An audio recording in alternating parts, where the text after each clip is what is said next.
جب انسان پر دکھ تکلیف اور پریشانیاں آتی ہیں تو وہ صرف اپنے رب کی طرف بھاگتا ہے، دعائیں کرتا ہے اور اللہ تعالیٰ کو مناتا ہے۔ اور جب اس پروسیس میں انسان آتا ہے، بعض اوقات کچھ نہیں ہو رہا ہوتا، اور یہیں سے اللہ تعالیٰ انسان کا ٹیسٹ لیتے ہیں، اور یہیں سے انسان کے اندر بے چینی شروع ہوتی ہے، اور انسان اتنا تڑپتا ہے، وہ کہتا ہے کہ رب دکھائی کیوں نہیں دے رہا، کیوں کچھ ٹھیک نہیں ہو رہا، اللہ کی مدد کہاں ہے، اور یہ مجھے کیسے پتہ چلے کہ میری دعا قبول ہو رہی ہے یا نہیں ہو رہی ہے۔ اللہ پاک مجھے سن رہے ہیں تو کیسے سن رہے ہیں؟ دیکھیں، دعا کا انتظار بے شک مشکل ہوتا ہے، لیکن یہ بھی تو سوچے کہ ایسے ہی تو نہیں اللہ تعالیٰ نے انسان کو اشرف المخلوق کا درجہ دے دیا۔ جیسا درجہ ویسا امتحان، اور سب سے زیادہ تکلیف ناممکن دعاؤں میں ہوتی ہے، لیکن در حقیقت ناممکن دعا ہی یقین کا امتحان ہوتی ہے۔ انسان رو رو کر پکارتا ہے کہ اللہ کہاں ہے، اپنی مدد کب بھیجے گا، میری دعا کو جواب اللہ تعالیٰ کیوں نہیں دے رہا؟ تو اللہ تعالیٰ قرآن میں ان باتوں کا اس طرح جواب دے رہا ہے۔ سورہ یونس میں اللہ تعالیٰ فرماتا ہے، اور تم جس حال میں ہوتے ہو، قرآن میں کچھ پڑھتے ہو یا تم لوگ کوئی اور کام کرتے ہو اور اپنے کاموں میں مصروف ہوتے ہو، تو ہم تمہارے سامنے ہوتے ہیں، تمہارے پروردگار سے کوئی چیز بھی پوشیدہ نہیں ہے، نہ زمین میں اور نہ آسمان میں۔ یہ اللہ تعالیٰ کا جواب تہجد میں روتے ہوئے تڑپتے ہوئے دلوں کے لیے ہے۔ آپ لوگ مان لیجئے، اللہ تعالیٰ صاف کہہ رہا ہے، آپ چاہے کسی کونے میں بیٹھے ہو یا اسے آدھی رات کو اٹھ کر منا رہے ہو، یا پھر قرآن پاک پڑھ کر اللہ تعالیٰ کی حمد و ثنا بیان کر رہے ہو، کچھ بھی اللہ تعالیٰ سے نہیں چھپتا، اور نہ ہی آپ کا غم، آپ کی فکرات، آپ کی ٹینشن۔ اللہ کہہ رہا ہے کہ مجھ سے کچھ بھی پوشیدہ نہیں۔ تو جب بھی آپ کے من میں شیطان یہ وسوسے ڈالے کہ کچھ بھی نہیں ہونا، تو اس آیت کو یاد کر لیں، اللہ تعالیٰ کسی بھی لمحے میں بے خبر نہیں ہے آپ کے حال سے، آنسو کا ایک قطرہ بھی اس سے نہیں چھپا۔ کیا ہم یہ سمجھتے ہیں کہ یہ سب کچھ جو ہو رہا ہے وہ ہماری کوششوں سے ہو رہا ہے، جبکہ اس نے تو سب کچھ پہلے ہی لکھ دیا ہے، جس میں آپ کا ان دعاؤں کا تڑپ تڑپ کر مانگنا بھی درج ہے۔ تو جب مانگنا درج ہے تو کیا قبولیت درج نہیں ہوگی؟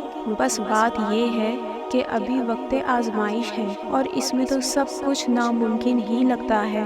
اگر ناممکن نہیں لگے گا تو ہم روئیں گے کیوں، تڑپیں گے کیوں، اللہ کو منائیں گے کیوں، اللہ کو منانے کی کوشش کیوں کریں گے؟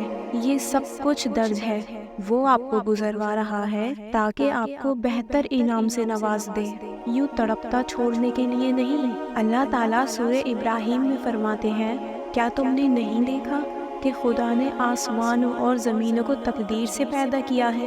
اگر وہ چاہے تو تم کو نابود کر دے اور تمہاری جگہ نئی مخلوق پیدا کر دے، اور یہ اللہ کو کچھ بھی مشکل نہیں۔ دیکھیں، جن میں مایوسی پھیل رہی ہے وہ یہ جان لیں کہ اللہ کی قدرت کیا ہے، کہ آپ کی تخلیق ایسے ہی اتفاق سے پیدا نہیں ہو گئی، یہ دنیا کی تخلیق ایسے ہی نہیں بنا دی اس نے۔ وہ خود کہہ رہا ہے کہ اس سب کے پیچھے تدبیر ہے، تبھی تو آپ کو یہ اس وقت کی آزمائش ابھی سمجھ نہیں آ رہی، اور اگر آپ تھک کر مایوس ہو کر ہار مان جاتے ہیں کہ کچھ نہیں ہونا، کوئی مدد نہیں آنی، تو اس میں نقصان کس کا ہوگا؟ اس میں نقصان آپ ہی کا ہے۔ شیطان تو اپنی چال چل دے گا آپ کو اللہ سے دور اور مایوس کر کے، اور اس سب میں خسارہ صرف اور صرف آپ کا ہی ہوگا۔ ہمیں تو اللہ تعالیٰ کا احسان مند ہونا چاہیے کہ اس نے ہمیں خود سے جوڑنے کے لیے دعا کے اسباب بنا دیے، ورنہ ہم اللہ کو پکارتے کس سبب؟ ہمیں اس کی ضرورت ہے اور ہمیشہ رہے گی، اسے ہماری ضرورت نہیں۔ جو تکبر کرتے ہیں، اکڑ کر زندگی گزارتے ہیں، اللہ نے تو کہا ہے کہ اس کے لیے کچھ مشکل نہیں، وہ ہم سب کو ختم کر کے نئی مخلوق بھی بنا سکتا ہے۔ کتنی ہی قوموں پر عذاب ہوا اور وہ ختم ہو گئی، آج ان کا کوئی نام و نشان تک نہیں۔ ایک زلزلہ آتا ہے اور جھٹکے میں کروڑوں کے مکان گر جاتے ہیں، اور ہزاروں لاکھوں جانیں انہی میں دفن ہو جاتی ہیں۔ پھر کہاں کی اکڑ اور کہاں کے گلے شکوے اللہ ہمیں دکھاتا ہے، اور نشانیاں بھی اس نے اسی لیے چھوڑی ہیں تاکہ ہم عبرت لیں اور بہت عاجزی کے ساتھ اس سے جڑ جائیں۔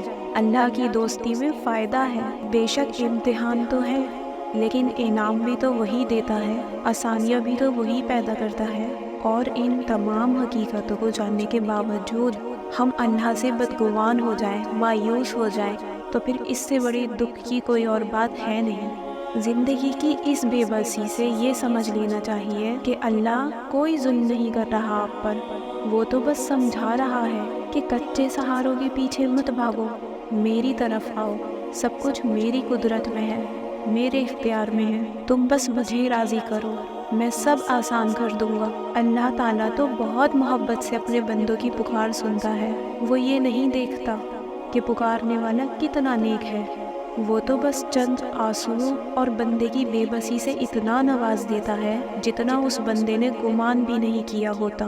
اپنے بندوں کی پکار کا منتظر رب یہ نہیں بولتا کہ میں صرف نیک بندوں یا بندیاں یا صرف مسلمانوں کو ہی دوں گا۔ اللہ تو سب کو سنتا ہے اور سب کو عطا کرتا ہے، وہ تو رحمان ہے، ذات پات رنگ نسل ہر چیز سے بالاتر ہو کر صرف پکار سنتا ہے۔ جب وہ رحمان ہوتا ہے تو بس پھر رحمان ہوتا ہے، کچھ نہیں دیکھتا، بس نواز دیتا ہے۔ آپ کا کام ہے مانگنا، جس میں یقین کامل شرط لازم ہے۔ جو کچھ بھی چاہیے بلا جھجک اور بے حد اپنے اللہ سے مانگتے رہیں، وہ تو الرحیم ہے۔